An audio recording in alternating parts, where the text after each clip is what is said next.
What's going on, guys? Cursed here. You're probably wondering why I started out with a porcupine video to the intro to this video. You're going to find out. And today I'm going to be discussing some of the recent nerfs to Momo. It's part of the patch that just took place today, being June 18th, 2025. Firstly, apologies if this sounds a little bit rambling. I am not using a script for this video. I'm just gonna kind of go off of, what my thoughts are off the top of my head. So first I'll go over what actually happened, what took place, and then ultimately what my thoughts are on it. But basically, every single move in the game has a certain down power that will put your character into a hard knockdown. When you get that knockdown, you're getting invincibility frames. You get an opportunity to where you can move your control stick and jump out of those invincibility frames, or you can not touch your control sticks and keep those invincibility frames, which allows you to have time to react, move, run away from the situation while still having those invincibility frames. So a lot of good players will know to react differently to certain moves, based on, hey, this is an opportunity where I need to not, I need to neutral get up versus jump out of those invincibility frames. So that way that I can, exploit that. If you neutral get up from a move, basically you have more time to react. If you're an aerial character, that means you have more time to get away. And you can do all this invincible. So anyways, why is this important? Well, for starters, we have taken the down power for Momo's cannons and increased it from 150 to 250. That means that now, instead of 4 cannonballs, basically sending the player into knockdown, you will have 2 cannonballs that will send the player into knockdown. What this means is there is less opportunity to threaten players who try to attack and counter Momo, because they are not going to be able to get hit with all of her cannon. So why is this bad for the character? Well, for starters, Momo as a character archetype is low to the ground, slow moving, and mainly focused around close combat. If you catch her in a building, that's really where she thrives.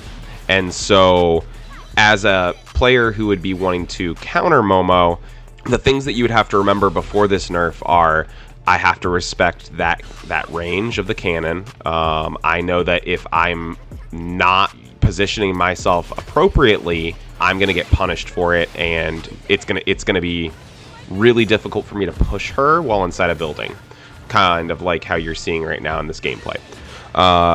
In terms of, her going outside, that's really where she would get punished by a lot of different characters. Rapid Toga, Rapid Bakugo, a lot of different characters could punish her outside. And so, it wouldn't necessarily matter. The cannons wouldn't necessarily be a threat in those outdoor environments. But cannons are, the biggest thing is they're a deterrent. They deter people from pushing her in situations where she might be at a disadvantage. She gets to essentially keep them away from continuing to chase her down. The threat of cannons looming over players that push Momo keep kind of a healthy respect for her, right? So that Toga just went down because she pushed my Momo in the building. If you're not necessarily going to get punished for it, you're going to push her. And so what this nerf does is this makes this character a lot less threatening to the entire cast. If I'm any character, really, but especially characters that already threatened her livelihood, I am not as afraid of this character, especially indoors, knowing that I have options to counter her cannons. It's going to be really challenging with how she continues in the meta, because ultimately she's going to get pushed a lot more. There's not as much of a punishment for being positioned poorly as a player against a Momo. I likened it to in the intro to Momo basically being a porcupine, in that she's not the most threatening character. She's not the cheetah chasing the gazelle. Definitely not. But if you got close to her, you were going to get punished. If you pushed her in her environment, you were going to get punished. And so now this makes her a lot less threatening. This makes her, one of those characters that if I'm, an aerial character especially, but even the grounded characters, I think Shoto's got a lot of, potential since his buffs. And so really in the meta, I think she definitely falls multiple tiers. Do I think she's tech dabi bad? No. I think she's still viable. I think there'll be some combos that she will not have access to anymore. And I think that ultimately she's going to be a lot less threatening. She'll be a lot harder to play. It'll still be rewarding to do well with her.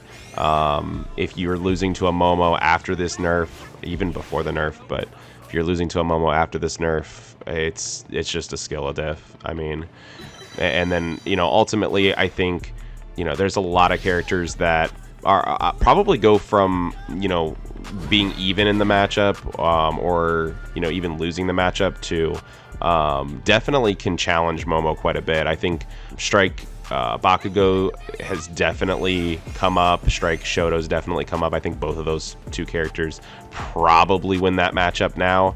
And yeah, I think it's going to be tough.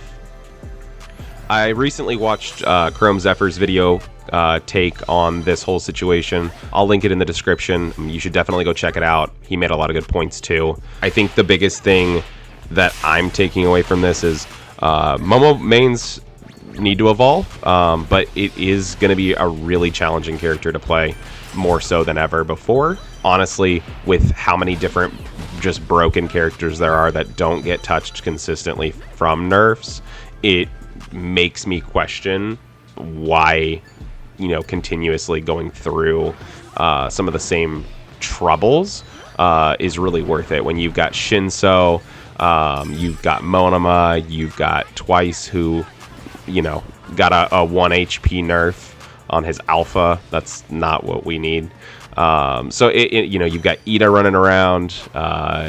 You've got a whole slew of characters that haven't been touched, and it just makes me question from the devs what they're thinking. I think the biggest thing is they get challenged a lot from a lot of different players, and so the players that get caught lacking, that maybe got punished from cannons before, rather than them realize and assess their situational awareness, what does it look like on their map, and how are they positioning themselves, rather than them kind of elevate their play, nerfing the character to pacify players who probably are having a little bit of a skill issue.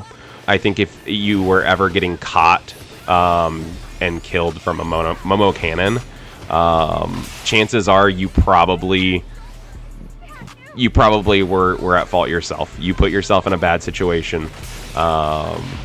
You didn't, you weren't aware of your surroundings.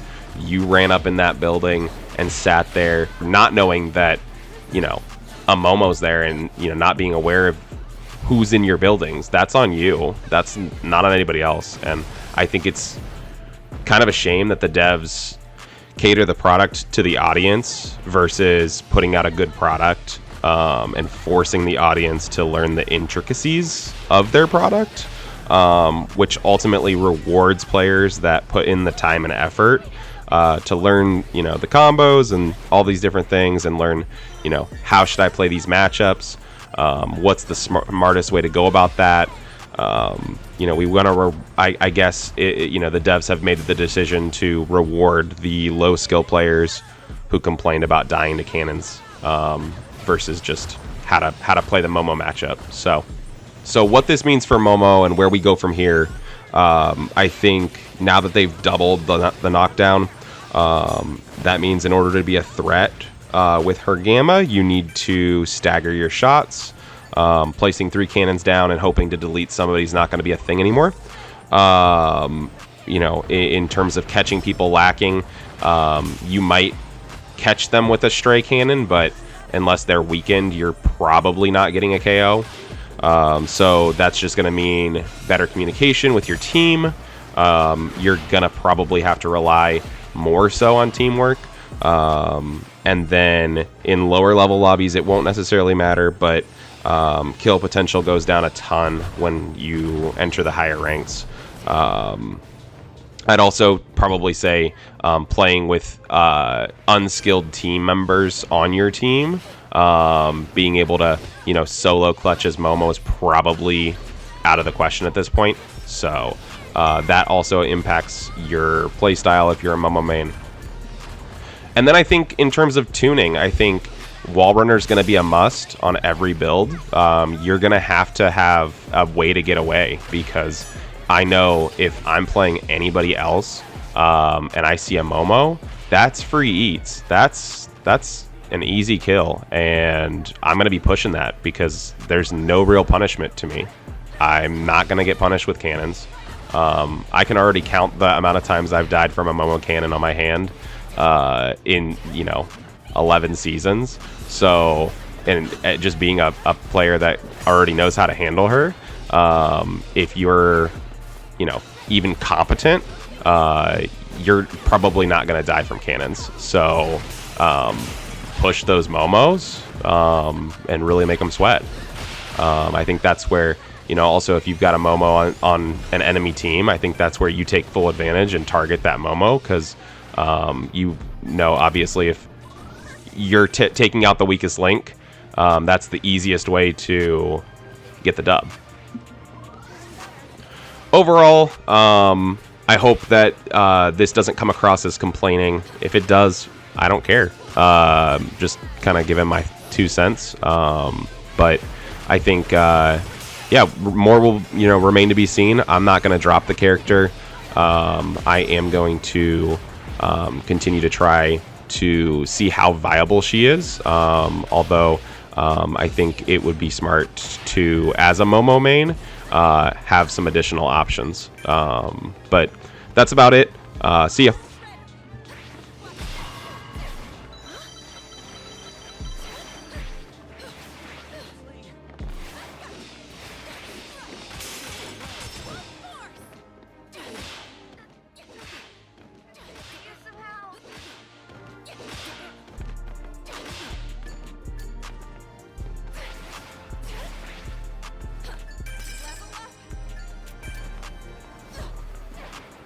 We are heroes.